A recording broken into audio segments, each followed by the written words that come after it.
கொஞ்சங்கள் ஆயினும் என்ன நெஞ்சோடு அச்சங்கள் ஆனந்த சங்கமத்தில் அச்சம் வருமா பூக்களை கிள்ளுவதால் ரத்தம் வருமா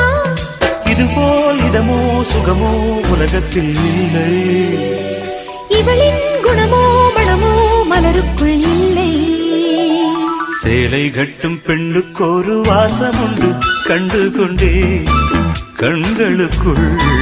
பள்ளி கொண்டே